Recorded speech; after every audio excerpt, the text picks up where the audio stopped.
Boa noite, bem-vindos a mais um Urbanidades, programa da TV Unisantos, que passa para você aos sábados, às 9h30 da noite na TV Unisantos, porém com representações durante a semana, como você pode ver na tela. Hoje o programa é só comigo, não temos o professor Cláudio me fazendo companhia. Por isso, eu vou direto ao ponto para a gente desfrutar dos 30 minutos com o nosso convidado do dia, que é o professor Daryl Chaplin, um antropólogo norte-americano que vai nos falar de um tema que é um tema dos sonhos. Ou melhor dizendo, o programa é sobre sonhos. O episódio 12 do Urbanidades tratou de distúrbios do sono, um tema interessante, mas até pesado em certo momento. O de hoje promete ser mais leve. Eu vou lá buscar o nosso convidado. Venha conosco.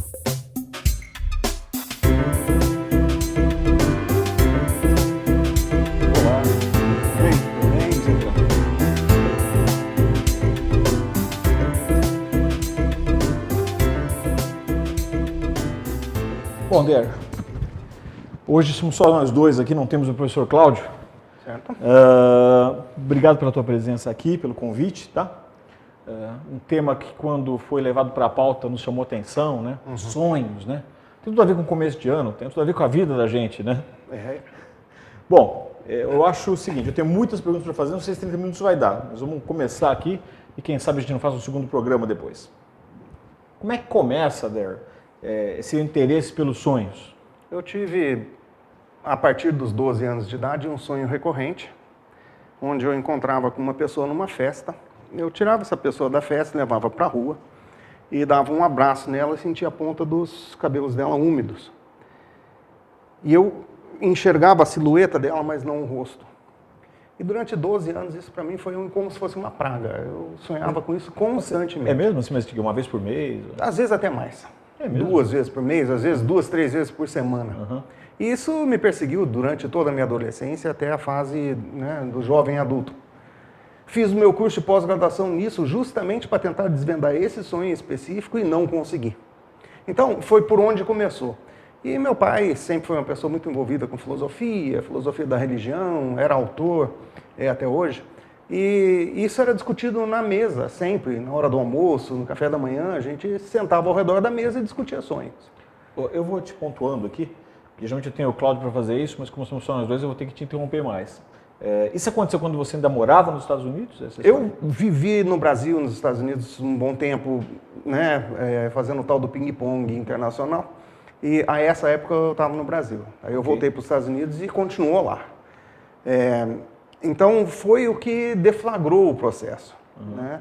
Inclusive a capa do meu livro tem lá uma ilusão, uma alusão, na verdade, a essa ocorrência. Né? Então foi 12 anos até que finalmente o sonho se materializou e aí eu entendi todo aquele passado. Peraí. Como é que o sonho se materializou? Porque pelo que você me disse, nessa primeira fase de recorrência, ele era muito vago, né? Total. Eu tinha essas imagens que eu descrevi para você. Tá. Entrava numa casa, não sabia qual era a casa, pegava uma pessoa de dentro dessa casa numa festa, levava para o meio da rua e é onde a coisa terminava. Eu sentia o cabelo dela úmido. Esse era o sonho. E quando você fala ele se materializou, o que significa? Você via com mais detalhes depois? 12 anos mais tarde, numa troca de correspondência com alguém, eu marquei um encontro com essa pessoa. E quando ela finalmente apareceu neste encontro lá à distância, eu sabia quem ela era.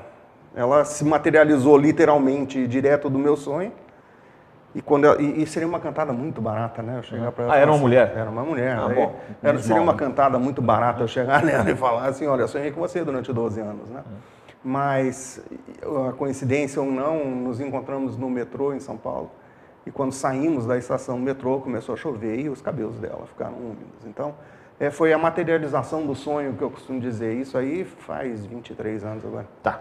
Antes que a gente entre no tema do sonho, preciso saber, essa história acabou bem? Nos casamos, estamos juntos até hoje. E nos casamos em menos de 50 dias. Gente. Porque eu sabia quem ela era. Por causa do sonho de 12 anos. E finalmente a coisa funcionou, finalmente entendi. E foi por causa disso que depois que eu inclusive, me aprofundei nos estudos e acabei escrevendo o livro, né? Bom, então, uma pergunta que eu tinha aqui lá pela número 15 ou 16, eu posso trazer agora. Vamos lá. Então, você acredita nesses sonhos premonitórios? Eu tenho 100% de certeza que todos nós sonhamos com tudo que vai acontecer com a gente, com alguns dias ou algumas semanas, meses ou talvez anos de antecedência. Mas se nós... E aí que tá, como funciona? É bom. O problema é maior, né? Alguns discutem a possibilidade de um salto quântico, que você se lança para o futuro. Outros dizem que tempo não existe, aí seria uma discussão filosófica profunda, não daria nem para abordar isso. Mas o fato é que, pelas minhas pesquisas, você sonha com tudo que vai lhe acontecer. Saber interpretar é o problema. Bom, se você for na linha do salto quântico, você pode ir para frente ou pode ir para trás também? Sim. Inclusive, você fazer a tal da retrocognição é um outro elemento importante dos sonhos. Você fazer a precognição, você entender antes de acontecer, você ver antes de acontecer, é uma coisa. E você ver para trás é outra.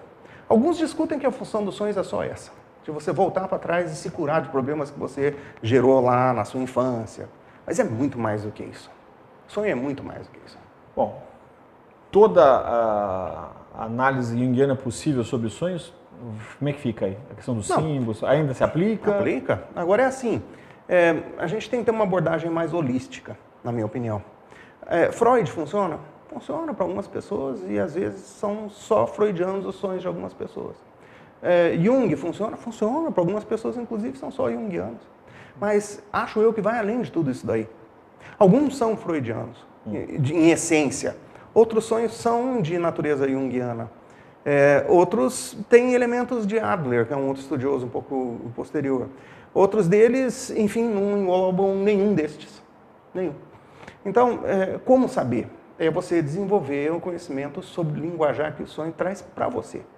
O sonho utiliza uma linguagem pré-verbal, ela é baseada em imagens, é uma linguagem bastante primitiva. E cada uma dessas imagens que te aparecem podem ser interpretadas de uma maneira diferente em cada sonho que você tem. Eu posso até, estou supondo, sou leigo no assunto, então me dou o dia de errar aqui, vou tentar te falar uma besteira. Eu acredito, pelo que você está me dizendo, que o que vai atribuir significação às imagens que vão vir a você durante o sonho é você mesmo. Né? É você. Né? Então, é por isso que talvez o processo de entendimento dessa linguagem é individual. É individual. É isso mesmo. Né? Alguns sonhos são universais, alguns símbolos nos sonhos são universais. Por exemplo? Aí entram os arquétipos de Jung, né? Tá. Por exemplo, dizem que o cachorro é universal, o urso em alguns lugares é universal. Aquela sensação da queda do precipício que todos nós temos mais cedo ou mais tarde na vida e às vezes muito frequentemente é uma simbologia universal. O velho sábio, a grande mãe, são símbolos que são universais para a humanidade. Agora é assim, quando eu sonho com meu pai, eu posso estar sonhando sobre o velho homem sábio, que é um desses arquétipos. Mas por outro lado, será que eu não estou sonhando sobre mim mesmo? Então, ainda alguém me assim, disse que, não sei, um terapeuta, acho que foi, que você está em todos os elementos que estão colocados todos ali. os símbolos, então você pode ser homem sábio, você pode ser... Acho eu que nós somos representados em todos os símbolos. Ou nós nos representamos nele, a gente tem que pegar um entendimento. Então, o que eu significo ali? Mas às vezes não. Às vezes os sonhos são o que a gente chama de extrapessoais. Então, se eu sonho sobre alguma coisa com alguma outra pessoa, estou sonhando sobre a outra pessoa. É bom pegar no telefone e ligar para essa pessoa, depois que você acorda. Então, você sonha que alguém sofre um acidente. Às vezes acontece isso, né? Você lembra uma pessoa que você não vê há anos e você tem um sonho muito forte em que a imagem fica forte para você dela. Quer dizer, você aconselha nesse caso e às vezes a gente acaba fazendo sem querer. Vai ligar e fala, olha, você está bem? Só vai devagar, né? É o que eu sempre falo, vai devagar. Porque você pode dar um susto na pessoa desnecessário. Então, primeiro você faz uma associação consigo. Você fala assim, será que isso é comigo? O que essa pessoa simboliza para mim? Como que eu vou interpretar esse sonho com essa pessoa aparecendo como a figurante principal, né, como protagonista? Entendi. Agora, esse sonho você falou que é extra... extrapessoal. Extrapessoal. Ó, Darryl, eu vou pedir um intervalo de 1 minuto para a gente voltar e a gente falar mais sobre isso, que eu tenho outras perguntas na manga aqui para você. A gente volta daqui a 1 minuto.